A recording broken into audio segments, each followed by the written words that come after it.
Welcome, everyone. Thank you for being here. I know it's a long journey walking from the venue until here, so thank you so much for starting that. Before we start the presentation, I would look to like some check. Who in here have a cluster, a single cluster running at least with 50 nodes? 100 nodes? 1,000 nodes? Some brave people here. So today we're going to talk about Kubernetes at scale, or actually better say, we're going to talk problems when you scale, and some tricks that you can use to enhance CNI and Kubelet.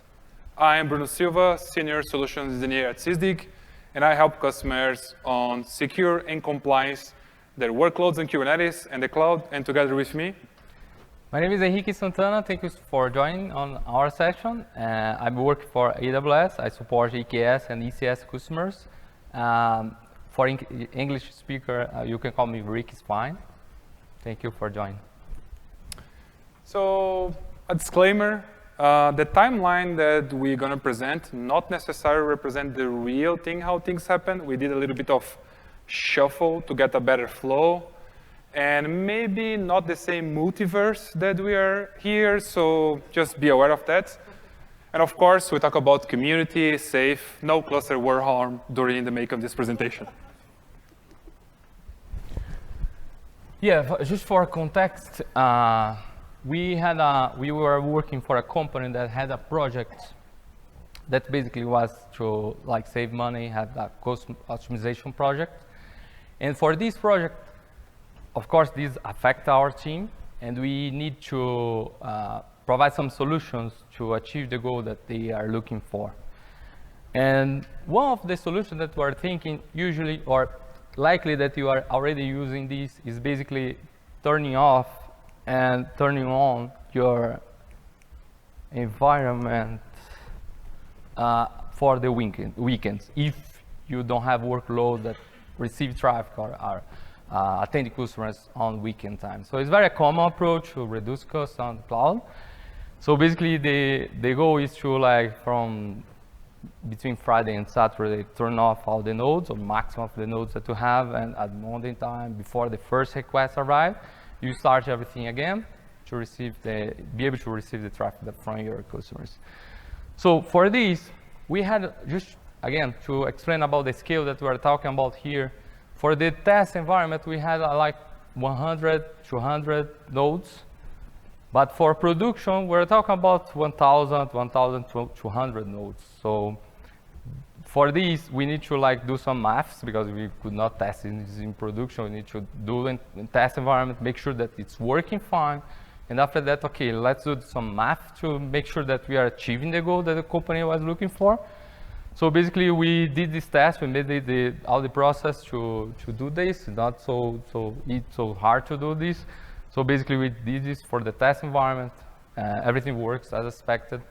And since the financial goal was achieved, we decided to deploy this in production. It was, of course, since we need to downscale on Saturday and scale again on Monday, we need to do this on Friday. So it's, yeah, we delivered that and deployed that on Friday.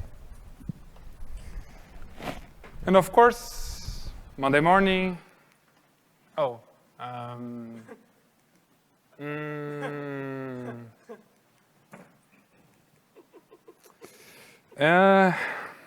yeah, clearly something went wrong.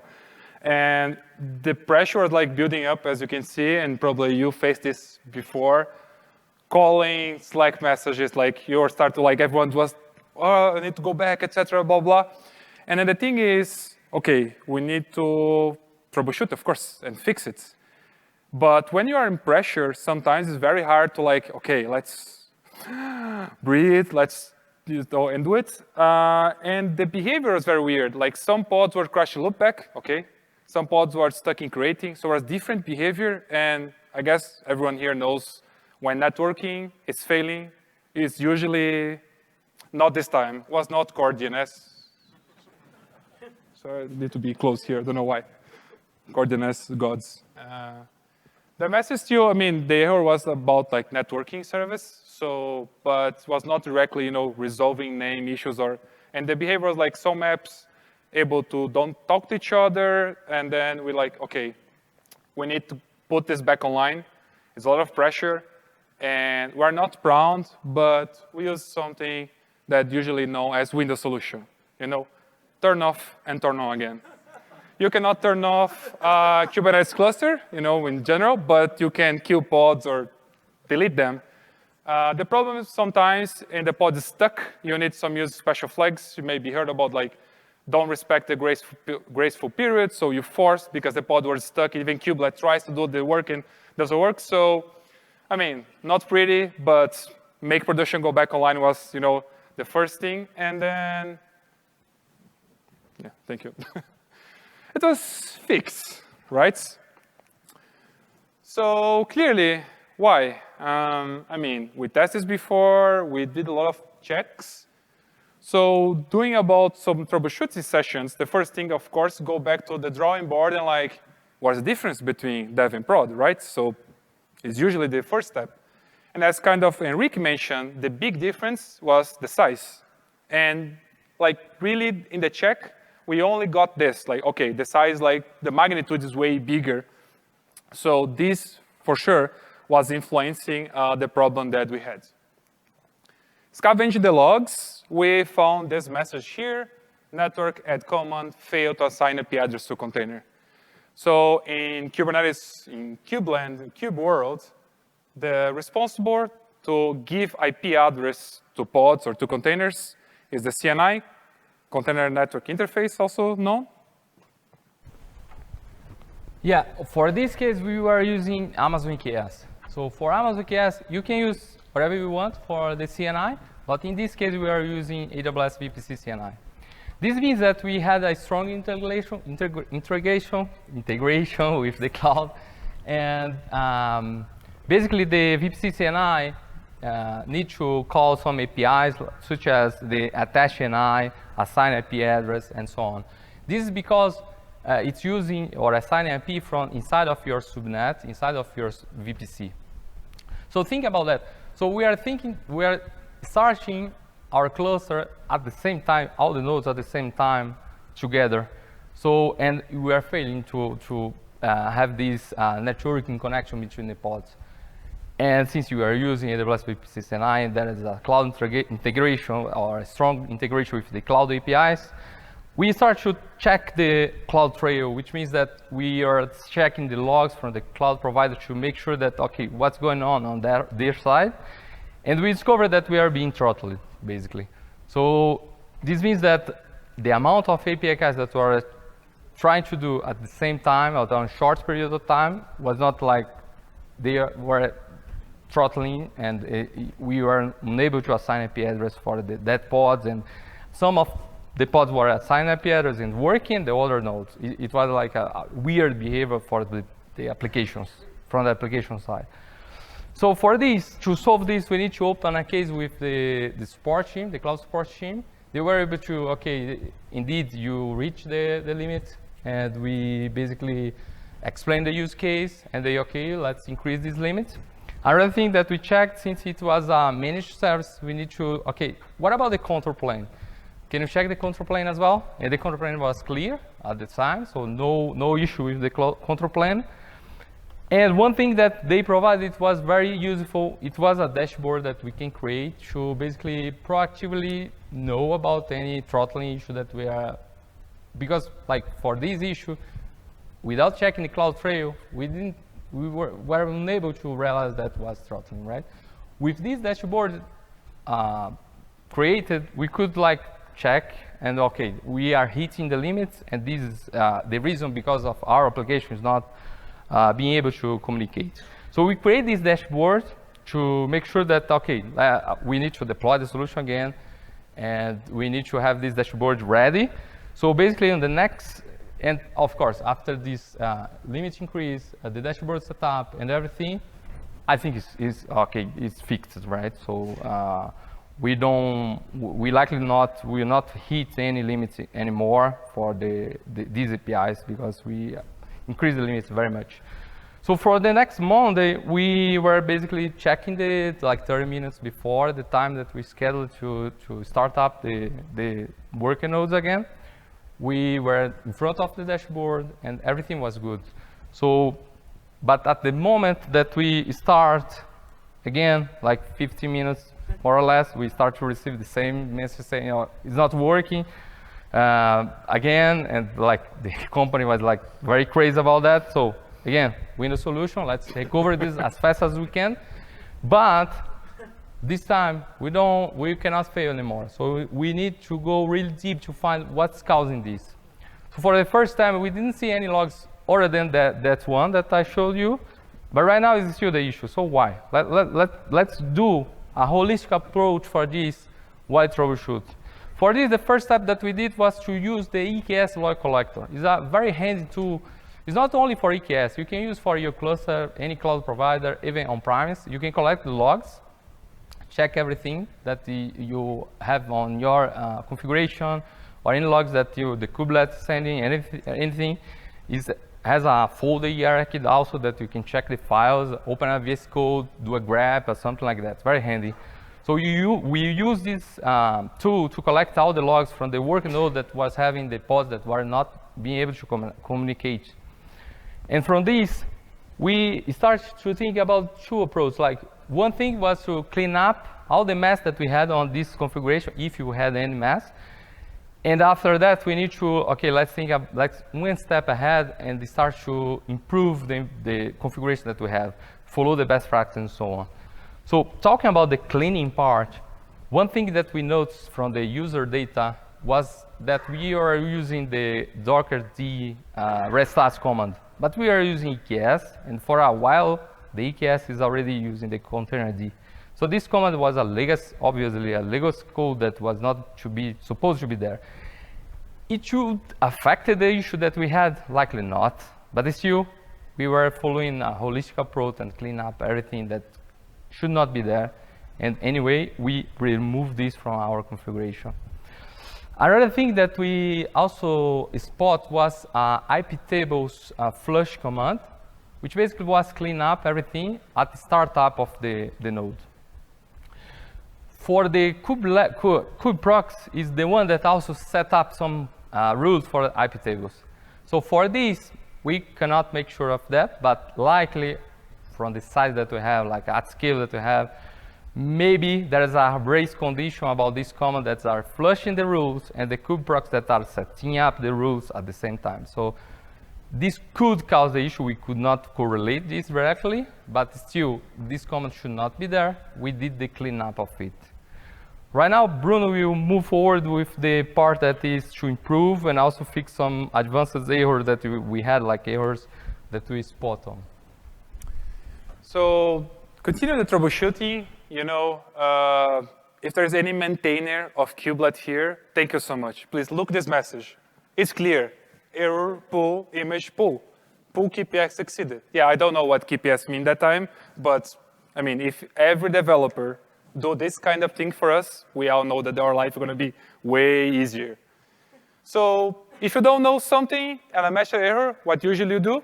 Yeah, you Google about, right? Or you ChatGPT or Amazon Q, whatever is the tool that you can do it.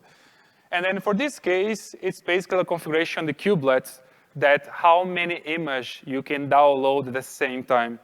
And this is set to be 5 images per second, which I would say most of the time. And before I hit this, I didn't know about that, and I never need it. So this is something that we realized, and we changed this parameter. Another change is that we we had the problems where tracking logs to try to but if you can go one step ahead, and especially for EKS, there's something called EKS best practices, which are AWS friends. They get this kind of issues with some customer, and then they update this to help all the others. And one of the things we realized also in the product cluster, there was a lot of cron jobs. And cron jobs is like their burst mode. So they start, every pod in the cron job will get an IP, and then again, so a lot of networking and problems. Especially there's one set on the EKS or AWS VPC CNI, better say. It's called IP cooldown periods. I guess the name speaks in itself. The default is around 30 seconds, so we make the change. So this like, I use the IP, it's done, I release, flush, whatever you can use. And remember, in Kubernetes, we don't care about IP. If the Bruno pod and the Hick pod use the same IP, they're not connected at the same time, I don't care. So it's just good for everyone. Also on AWS, when EC2 instance gets the IP, the ENI, to get there, is also the time to do this attachment. So if I need more IPs, I need more. Sometimes I hit the number max of IPs of the ENI, I need another ENI. So there's another configuration called warm ENI target, which basically you go to the OS and say, trust me, I'm the sysadmin, get all this ENI, get all this IP, you're gonna need it. I'm the owner here, just do what I'm saying to do, which helps a lot. You know, just the time to get warm up ENIs sometimes can take like 3 to 6 seconds. So again, imagine times 1,000 nodes, 1-2% increasing helps a lot. Another thing we spot in some nodes, this error. I mean, a little bit generic, but unable to reach API server, still networking related. Just for context, if you are inside the cluster and you need to talk to Kube API, you use a service cluster IP called Kubernetes in the default namespace. In the case for EKS, the endpoints are actually the ENIs of AWS account in your, so there's no peering, no VPC, it's just magic. And there's an also suggestion for the EKS best practice again, that you can set the cluster name as a cluster endpoint variable for the AWS CNI. So instead of trying, if you have an EKS cluster, know the cluster name is like a lot of giant string with random numbers and names and region, blah, blah, blah. So to do that, use internet, endpoints. So again, seconds, but in scale, some nodes were being affected. If you set the cluster name, you bypass all of this. So kubeproxy and CNI, when they start, oh, OK, I know the route where to go. So it's way easier and way more effective. Another Monday. Not this time. So finally, we're like, oh, OK, thank you. We still have our jobs. And yeah. So the lessons, the takeaway, I think it's very important for these sessions is, number one, default values are OK until they are not. And I mean, yes, I never need some changes until something happens. And well, you can be very nerdy and go to documentation and check every parameter, what is the default and what they do, but probably you're going to die before you finish the Kubernetes documentation. The second one, don't assume there's only one error. I mean, I would say here that we kind of like, oh, yeah, we got it. You know, is the cloud responsibility, is the API, it was not us. And we're like, OK, we did. We're done. So even though some errors only show up after, I think we should like review, like get the logs, get ready, try, you know, we could maybe be one step ahead and avoid another bad Monday. Be aware of your surroundings and not the person that sits like beside you or in front of you here. If I'm running a cluster in a cloud provider, they're around. It's cloud APIs, even out using another scenario, for example, like Ceiling or whatever, you still have like limits of number of nodes. Maybe the region doesn't have enough capacity. So if you're running on-prem, it's the same. It's limited. Maybe you need to talk to a team. The switch can. So remember, we're talking about Kubernetes, but this runs on OS. This runs like an infra, and this can also be impacting your infrastructure or your EKS. There's always legacy code somewhere. If you didn't find yet, maybe you create it. So you know, this, as soon as you find, sometimes it could be like a big problem. Sometimes, as we saw, it was there. Maybe previous person, they started the company, there was a reason, so maybe. And the last one, I think it's really, really handy. You cannot predict everything. I remember KubeCon Valencia, I was in a talk, then someone explained that we did lots of tests and blah, blah, blah, and still something went wrong in production. Because you can do physically possible, you know, the test that you know, but you can try to predict what's going to happen. But production, there's also this magic. The production always has something that you don't know, is not mapped, etc. And I think there's two ways that you can, you know, try to be ahead on this. First, like you are here, so you hear your sad story, and then maybe if it's happening to you again, you go like, oh yeah, I heard about this before. Or the second one, you can have your job made, like, if like 2 Mondays off. So you can choose wisely the option. We have some useful links. These QR codes goes to the CNCF page. So there's the PDF. You don't need to guess what the links are behind this. I would like to mention again about DKS logs collector, because it's handy if you run it before you have a problem. Because then you are aware, like, oh, how the folders are structured, what can I find there, and when things are down, you may not have time enough to like do properly. So a suggestion, just take a look. And then thank you so much for being here. I hope you don't get the situation after that. But if it happens, I mean, we're here. I think this is the community idea. We share very nice things, learnings, etc. And you can also learn from bad things. So thank you so much.